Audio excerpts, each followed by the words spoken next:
Assalamualaikum warahmatullahi wabarakatuh. Saudaraku para pecinta Al-Quran yang mendambakan keluarga yang sakinah, mawaddah, warahmah. Allah subhanahu wa ta'ala menginspirasi kita melalui firman-Nya di surat Al-Ahzab ayat 28 dan 29. A'udzu billahi minasyaitonir rajim. Ya ayyuhan nabiyyu qul li azwajika in kuntunna turidnal hayatad dunya wa zinataha fata'alaina umatti'kunna wa usarrihkunna sarahan jamila wa in kuntunna turidna Allah wa rasulahu wad daral akhirata fa innallaha a'adda lil muhsinati minkunna ajran 'azima. Sangat luar biasa saudaraku sekalian. Ketika Rasulullah Shallallahu Alaihi Wasallam mendapatkan ayat ini, maka kemudian beliau panggil istrinya satu demi satu, dimulai dari ibunda Aisyah radhiyallahu taala anha. Ditawarkan kepada mereka untuk menginginkan kehidupan di dunia sederhana yang seperti ini saja, atau engkau menginginkan kehidupan akhirat. Maka kemudian Sayyidatina Aisyah radhiyallahu taala anha memilih mendampingi Rasulullah sallallahu alaihi wasallam dengan hidup yang bersahaja, yang apa adanya, demi untuk meraih kebahagiaan di akhirat, dan itu diikuti oleh istri-istri Nabi yang lainnya. Sehingga syarat ayat ini, pilihan untuk mengikuti Rasulullah atau diceraikan, pada akhirnya mereka semuanya mengikuti Rasulullah demi meraih kebahagiaan yang hakiki.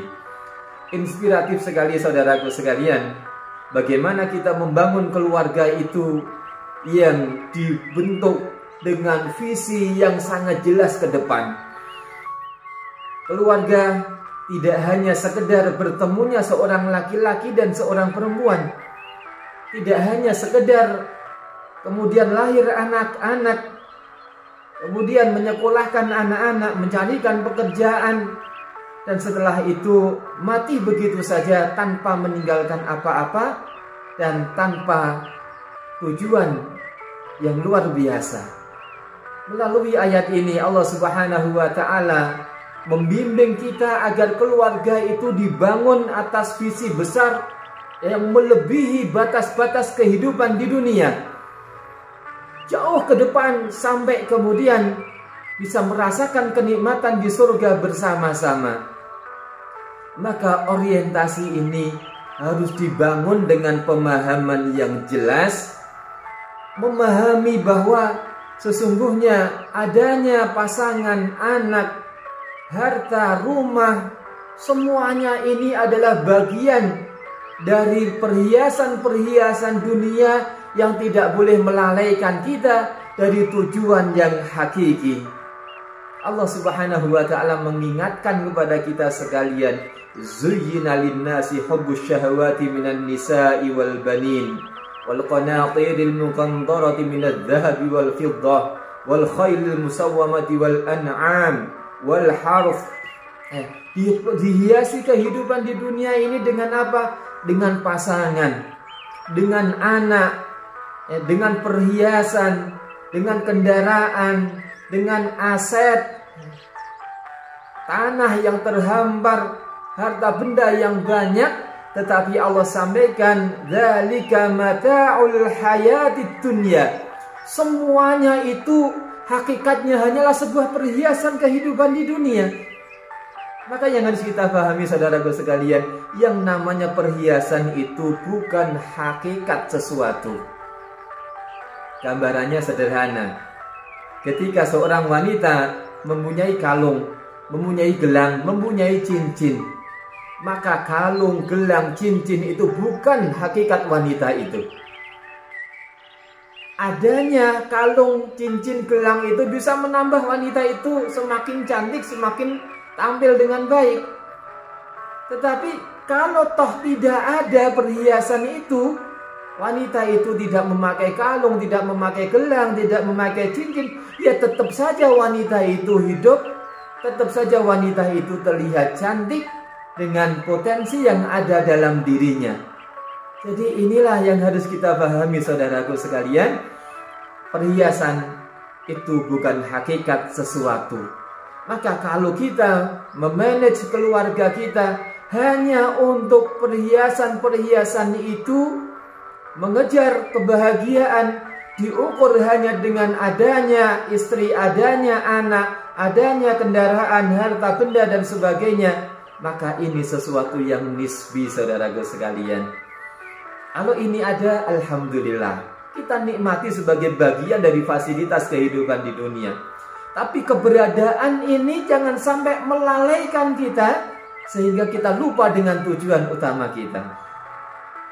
Maka semua permasalahan di dalam keluarga harus kita timbang dengan timbangan yang benar. Apa timbangannya? Timbangannya akhirat. Ketika punya anak, maka anak ini harus dikelola dengan sebaik-baiknya agar anak ini menjadi aset kehidupan yang abadi. Ya, salah satu di antara 3 amal yang terus mengalirkan pahala hingga mati adalah anak soleh yang senantiasa mendoakan orang tuanya. Cinta kepada istri tidak boleh menjadikan seorang suami buta, kemudian menghalalkan segala cara untuk membelikan fasilitas kehidupannya. Ya, tetap saja ketika cinta dengan istri, maka rasa cintanya itu diwujudkan dengan usaha yang halal, dengan usaha yang baik, menafkahi keluarga dengan cara-cara yang baik. Mendapatkan harta benda juga demikian, didapatkan dengan penuh kejujuran, keuletan, tidak kemudian sembarangan sikut kanan kiri, menghalalkan apa yang diharamkan Allah, bukan seperti itu. Demikian juga saudaraku sekalian, ketika terjadi konflik, terjadi gesekan antara suami dan istri, maka alangkah indahnya ketika takaran Allah Subhanahu wa Ta'ala itu dijadikan pedoman. Ketika seorang istri melakukan kesalahan atau seorang suami melakukan kesalahan, maka senantiasa ingat bahwa memaafkan itu adalah sesuatu yang sangat mulia. Wal 'afina 'anil nas alladzina yadhkurunallaha qiyaman wa qu'udan 'ala junubihim. Membingkai keluarga itu dengan zikir sebanyak-banyaknya. Berumah tangga adalah bagian dari zikir kepada Allah Subhanahu wa Ta'ala. Senyumnya, tangisnya, senangnya, susahnya, semuanya dalam rangka menggapai ridho Allah Subhanahu wa Ta'ala. Kita masih ingat kisah seorang sahabat yang membangunkan istrinya untuk sholat malam dengan percikan air. Alangkah indahnya saudaraku sekalian, rumah tangga dibangun untuk meraih ridha Allah Subhanahu wa Ta'ala. Anak dididik dengan sebaik-baiknya agar nanti tidak menjadi musuh, karena ini juga diwanti-wanti oleh Allah Subhanahu wa Ta'ala. Innama amwalukum wa auladukum fitnah. Kalau kita tidak cermat, justru harta, anak, keluarga ini yang akan menjerumuskan kita jauh dari keridhaan Allah Subhanahu wa Ta'ala. Maka mari kita bangun keluarga kita. Istri kita didik dengan baik, anak-anak kita kondisikan dengan baik, kita tuntun menuju jalan Allah Subhanahu wa Ta'ala, hingga keluarga kita meraih ridho Allah Subhanahu wa Ta'ala di dunia ilal akhirah. Assalamualaikum warahmatullahi wabarakatuh.